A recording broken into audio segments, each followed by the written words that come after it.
ဒီနေ့ပေါ့နော်ကျွန်တော်တို့ပို့စုတက်လာတယ်ပေါ့နော်စင်ကူတင်မောသားတယောက်ပေါ့နော်စင်ကူ$1000ခိုးတဲ့ကိစ္စပေါ့နော်အမှန်တိုင်းပြောရင်ဗျာမကောင်းဘူးဗျမကောင်းဆိုတာဘာလဲဆိုတော့လေအလုတ်ကန်ဗျာ vacancy အရန်ရှားတယ်ဗျအရန်ရှားရဆိုတော့ကျွန်တော်တင်မောဗျာတင်မောကိုမရောက်သေးတဲ့သူတွေရှိတယ်ရောက်နေတဲ့သူတွေလည်းရှိရပါဒါမှမဟုတ်ဗျာသလားအဲ့လိုတစ်ခုဖြစ်ရင်ဗျာကျွန်တော်တို့လူမျိုးရဗျာနည်းနည်းလေးတော့မြန်မာတွေနေနဲ့ဗျာနည်းနည်းတစ်ဖက်နိုင်ငံသားတွေမကောင်းမြင်တာပေါ့ဗျာဒါပေမဲ့ဖြစ်တော့ဗာလဲဆိုတော့ကျွန်တော်အဲ့ဒီကုမ္ပဏီဆိုဗျာအဲ့လိုဗျာသလားအဲ့လိုလုံးလိုက်လို့ရှိရင်နောက်ဆုံးနစ်နာတာဗျာသလားကိုယ်နစ်နာတယ်ဗျာသလားအမှန်တိုင်းပြောရင်ကိုယ်မှမတက်သေးတဲ့သူတွေရှိရဗျာမတက်သေးတဲ့လူတစ်တွေရှိရပြီးတော့အဲ့လို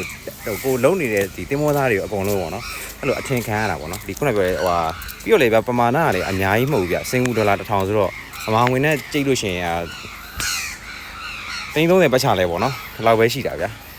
ဘာမဟုတ်တာလေးနဲ့ကျွန်တော်တို့ကအခုတော်တော်လေးကိုအရန်နောက်ကိုလုံးလိုက်တဲ့ຢာဗျာကိုတင်မောကိုအနေအတူလုံးနေတဲ့သူတွေရောပြီးရင်နောက်ဒီတက်မဲ့သူတွေတော့အများကြီးထိခိုက်တယ်ဗျာအမှန်တိုင်းပြောတော့အဲ့ဒါမကောင်းဘူးပေါ့ဗျာတော်တော်လေးကိုတော့စိုးတယ်ပေါ့နော်ကျွန်တော်ဆိုလေဗျာတင်မောမှာကျွန်တော်ဆိုရင်လေအဲ့တင်မောမှာကျွန်တော်တော့ဆိုရင်ဘယ်လိုဆိုလဲဆိုတော့ထမင်းစားကန်းထဲမှာ second officer ထမင်းစားသူပတ်စံ$300ထွက်ကြသွားတယ်ပေါ့300ထွက်ကြသွားတယ်အဲ့ဒါကျွန်တော်ကအဲ့မှာဘာဖြစ်လဲဆိုတော့ဖြစ်ချင်တော့ကျွန်တော်ကအင်ဒိုနီးရှားရောက်နေချိန်မှာကျွန်တော်ဧည့်သည်တွေကျွန်တော်ကအဲ့ဧည့်သည်ဆိုတာတင်မောအဲ့မှာကန်းကောင်တွေပေါ့နော်ကန်းသူတွေကိုကျွန်တော်ကထမင်းရွယ်ကျွေးရရှိတယ်အဲ့မက်စရွန်ထဲမှာ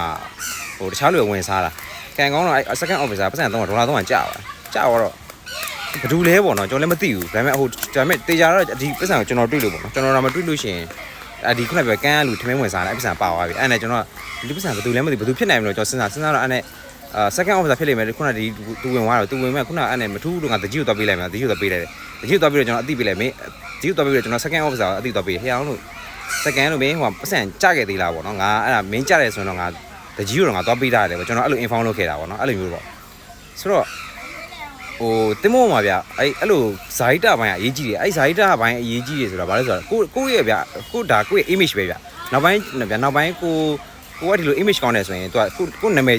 သူကနာမည်ကြီးတယ်နဲ့သူကအဲ့လိုလူတန်းခေါ်တာအဲ့တော့ကိုယ့်ရဲ့လုပ်တဲ့လုပ်ရက်ကဗျကိုယ့်အတွက်လည်းကောင်းတယ်ကိုယ့်ရဲ့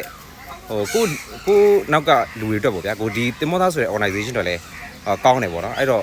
ဘာမဟုတ်တာဒီခုနက$1000နဲ့ဗျာအရန်ရုပ်ပေါက်တယ်ပေါ့နော်ရုပ်ပေါက်တယ်တော်တော်အုပ်ဆိုရင်အဲ့လိုပေါ့ဗျာမကောင်းပေါ့